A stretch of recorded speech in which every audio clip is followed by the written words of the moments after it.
The worst part about being stalked by a monster is knowing that it can be anywhere at any moment.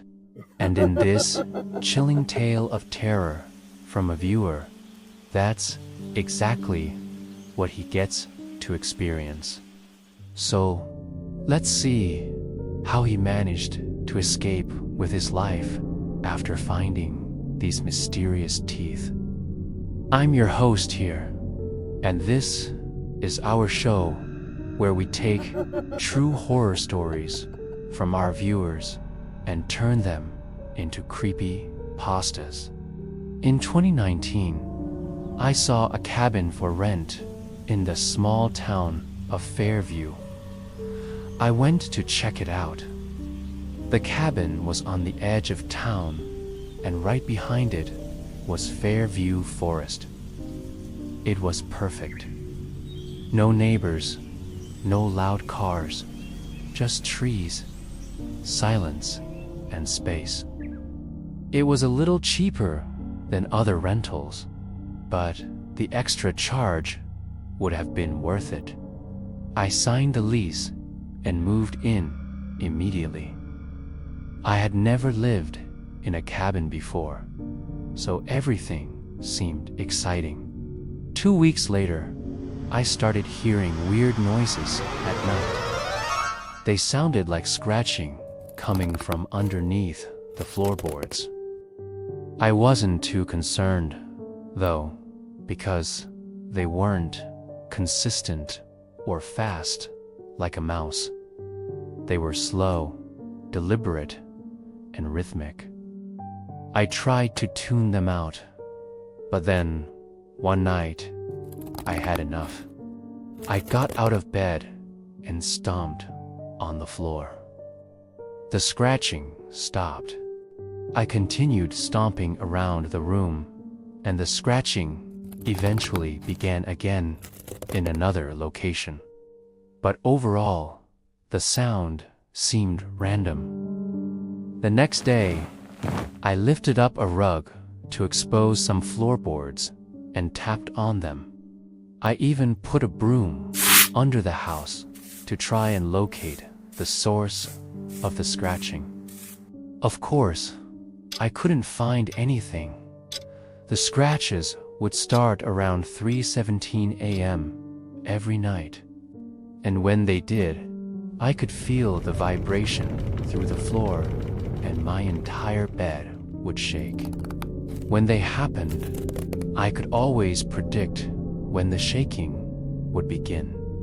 One night, the sound occurred, so I grabbed my phone and counted the seconds until the shaking began. It took 2 minutes and 7 seconds. Once I knew how long I had, it became easier to fall back asleep until the next night. One night, the sound started. I held my breath and waited for the shaking. I looked down at my phone, which showed that it was 3:17 a.m. Then I heard footsteps coming up the stairs. My heart raced. I froze, and then the footsteps stopped. I listened intently, and then I heard a knock on the wall next to my bed. It was slow, deliberate. 3 knocks followed by a pause, then another knock. Whoever was on the other side of the wall wasn't trying to hide their presence. It was like they wanted to be seen. 1 week later, I woke up to the scratching and turned over to face the wall. I counted the seconds until the footsteps started and made my way to the door. I opened it and stared down the dark hallway. Nothing. I walked down the hall and outside onto the porch. There was nothing out there either. I came back inside and shut the door. I didn't look back. A few days later, I woke up early so I decided to walk into town. As I turned to leave, I noticed a small plastic bag on my porch swing. Curiosity got the best of me, so I walked outside and picked it up. The bag contained a single tooth. At first, I thought it was a child's baby tooth, but it was cracked down the middle and appeared to have been chewed on. As I looked closer, I realized that it was a human tooth. I ran back inside, locked the doors, and called my landlord. I told him I needed to break my lease. He said that he would come by later to discuss it. An hour later, I tried to call him back because I hadn't received any further instructions. His phone went straight to voicemail. I drove home that night. I had to get my things out of the cabin, but I left the tooth in the plastic bag on my kitchen counter. I was nervous, but I figured that if whatever had put the tooth there wanted it back, it would take it. The next morning, I arrived at the cabin and found that the front door handle was completely broken off and dangling by a few wires. The door was unlocked, and inside, my few belongings were strewn across the living room floor. My clothes were ripped, and my computer was smashed. I rushed to the kitchen to check on the tooth, but it was gone.